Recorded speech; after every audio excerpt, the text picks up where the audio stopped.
എല്ലാവർക്കും ഒരിക്കൽ കൂടി ഹോം ടിപ്സ് ആൻഡ് കുക്കിങ്ങിലേക്ക് സ്വാഗതം. മിക്കവാറും എല്ലാ വീടുകളിലും നേരിടുന്ന ഒരു പ്രശ്നത്തിന് പരിഹാരമായിട്ടാണ് ഞാനിന്ന് വന്നിരിക്കുന്നത്. അതിനായിട്ട് ഞാനിവിടെ ഉപയോഗിക്കുന്നത് നമ്മൾ ദിവസവും വീട്ടിൽ ഉപയോഗിക്കുന്ന 3 സാധനങ്ങളാണ്. അതിൻ്റെ കൂടെ പുറത്തുനിന്ന് ഒരു സാധനം കൂടെ മേടിക്കുന്നുണ്ട്. വീട്ടിൽ എലിശല്യം ഇല്ലാതാക്കുന്നത് എങ്ങനെയാണെന്ന് നമുക്ക് നോക്കാം. ഇതിനായിട്ട് ആദ്യം തന്നെ കുറച്ച് ഗോതമ്പ് പൊടി എടുക്കാം. ഇതിന് പ്രത്യേകിച്ച് അളവൊന്നും ഇല്ല. ഇതിലേക്ക് കുറച്ച് പഞ്ചസാര കൂടെ ചേർത്ത് കൊടുക്കുന്നുണ്ട്.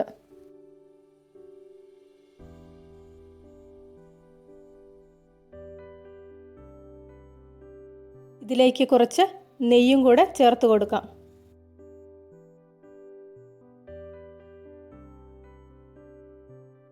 ഈ മിക്സ് ബോളിൻ്റെ രൂപത്തിൽ ഉണ്ടാക്കിയെടുക്കുന്നതിന് എത്ര നെയ്യ് ആവശ്യമുണ്ട് അത്രയും നെയ്യ് ചേർത്ത് കൊടുക്കണം. ഇതിനി കൈകൊണ്ട് നന്നായിട്ടൊന്ന് കുഴച്ചെടുക്കാം.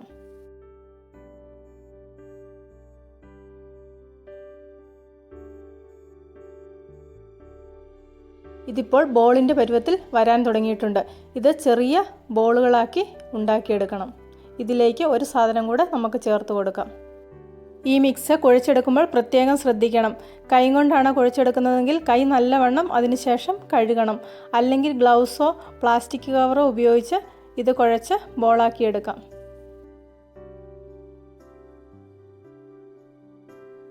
എലികളെ നശിപ്പിക്കാനുള്ള ബോളുകളെല്ലാം ഇവിടെ റെഡിയാക്കി വെച്ചിട്ടുണ്ട്. ഇതിനി ഏതൊക്കെ ഭാഗത്താണ് എലിശല്യം അവിടെ നമുക്ക് പേപ്പറുകളിൽ നിരത്തി കുറേശ്ശെയായിട്ട് വെച്ച് കൊടുക്കാം. വീട്ടിൽ എലിശല്യം കൊണ്ട് വിഷമിക്കുന്നവർ ഇതുപോലെ ഒരു പ്രാവശ്യം ചെയ്തു നോക്കിയാൽ മതി. നമ്മുടെ വീട്ടിൽ പിന്നെ ഒറ്റ എലി പോലും ഇല്ലാതാകും. ഈ വീഡിയോ ഇഷ്ടപ്പെട്ടെങ്കിൽ തീർച്ചയായും ലൈക്ക് ചെയ്യണം. നിങ്ങളുടെ അഭിപ്രായങ്ങൾ അറിയിക്കണം. കൂട്ടത്തിൽ സബ്സ്ക്രൈബും ചെയ്യണം. സബ്സ്ക്രൈബ് ചെയ്യുമ്പോൾ റൈറ്റ് സൈഡിലായിട്ട് വരുന്ന ബെല്ലൈക്കൺ ഒന്ന് ആക്ടിവേറ്റ് ആക്കിയാൽ ഞാൻ ഓരോ വീഡിയോയും അപ്ലോഡ് ചെയ്യുമ്പോൾ തന്നെ നിങ്ങൾക്ക് നോട്ടിഫിക്കേഷൻ കിട്ടും.